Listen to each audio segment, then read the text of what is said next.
Did you know that Amazon requires for your products to be packaged on arrival? That they need to have a barcode already attached? Do you know what products can't be accepted by Amazon, or require them to first assess them for suitability? No? In that case, you haven't done your due diligence as an Amazon FBA reseller. These are crucial requirement and there are no ifs and buts. If your product doesn't meet Amazon's requirement, then it will be sent back, and you'll have wasted a lot of money. Make sure to comb through this section of the site thoroughly, and then check with the manufacturers that you are working with to ensure that they're capable of meeting those criteria. Will they be able to place your products in some kind of packaging, for instance? More on this later. There are also a few things you will need to do yourself, such as purchasing a barcode. All of this is detailed in full in the full ebook, so make sure that you read carefully and don't skip any critical steps. You also need to make sure you are fully aware of all the fees that Amazon charges, its terms with regards to storage, the pros and cons of different types of membership account, and more. This will help you to better calculate the precise profit you can make from selling a particular product at a particular price, and it will help you to make savvier. One of the biggest mistakes that you can make as a reseller business, an Amazon FBA business, or any business selling products, is not to realize the potential cost of returns. You might have spent ages calculating your profits for each unit. Maybe you looked at the cost per unit you'd be paying the manufacturer, the cost of freight forwarding, the cost of carriers. But you forgot that sometimes people ask for refunds. And when they do that, you will often also need to fund delivery of the refunded item. This can be expensive. Refunds can be an even bigger issue depending on the niche industry that you are in. Fashion companies selling clothes will deal with returns more than most, for example, seeing as many people will order clothes, find they don't fit, and then return them. This has actually put many a reseller out of business. Your job then is not only to take this into account when calculating your potential profits, but also to think about ways around the issue. Which items of clothing get fewer returns? How can you make it as clear as possible what your items look like when worn? And what is your returns policy?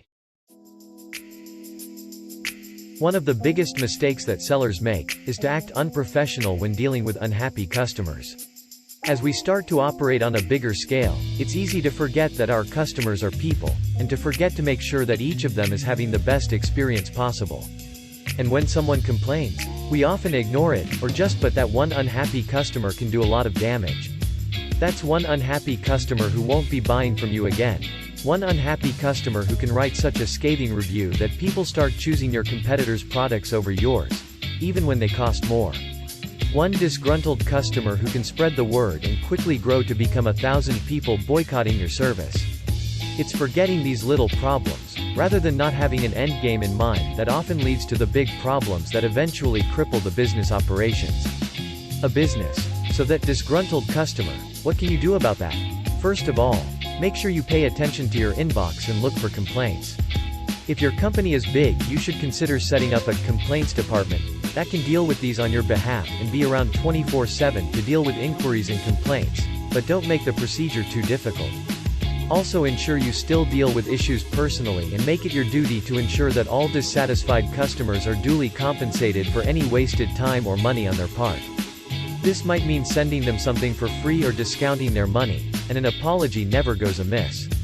This way, once your customer has been dealt with, they won't start spreading the bad word about your company and may even think more highly of you than they did before the incident. Mistakes are only natural in any business. How you deal with them is what will define you in your customers' and clients' eyes. That's not all you should do though. Once you've identified an unhappy customer, and if they're unhappy, then chances are it's for a reason. Find out what they're unhappy about. They may well be unhappy that it didn't arrive on time, or arrive damaged. Perhaps it got lost in the post? Either way, it's your responsibility, and if you don't deal with the source of the problem, it will only lead to more incidences in the future. Attack every problem at its root. So, file this issue and look for more occurrences. Look through any previous complaints.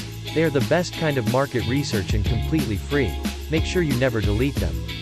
Don't see this complaint as a nuisance, but rather as free feedback and market research that you can use to improve your business and avoid issues in future. You might be wondering what packaging has to do with an Amazon FBA business. After all, isn't the whole appeal of FBA that you don't need to handle packaging? Isn't this what Amazon is doing for you? Well, yes, but only to an extent. You see, there are actually two types of packaging for your items, the envelope or parcel that they will go in, which Amazon handles, and the box or bag that they will be inside within that outer packaging.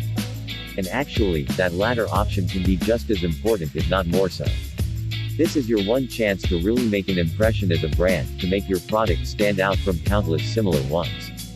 Moreover, it is going to further help your product to stay in one piece during the various legs of its journey. When you work with a manufacturer, they will usually offer to provide very basic packing in the form of a plain box or a transparent bag. If you wish to provide better packaging, then you can do so by using a third-party packaging contractor. We recommend that you do this. Moreover, consider some of these mistakes that can occur with this other aspect of packaging. Mistake 1. Packing too loosely. Packing too loosely is what happens when you have a large box or package with a relatively small item hiding inside. The issue here is that it's all too easy for that item to roll or slide around inside, which can cause it to bash against the walls of the packaging and generally to take a beating. If you want to keep your item safer, then you need to pad it or find another way to hold it in place. If Amazon adds great packaging around a box that is too loose, it won't prevent your item being damaged. Mistake 2. Packing too tightly. You might not think that packing too tightly could be a problem, but in fact it's just as able to cause issues as packing too loosely. This is because packing tightly can place pressure on the item inside and thus make spindly parts more likely to snap. At the same time, packing tightly will mean that the item is effectively nearer to the surface so that it can be easily bashed. If your item isn't simply square or round, then leave some space around the extremities and add padding around them. Mistake 3. Using tough packaging.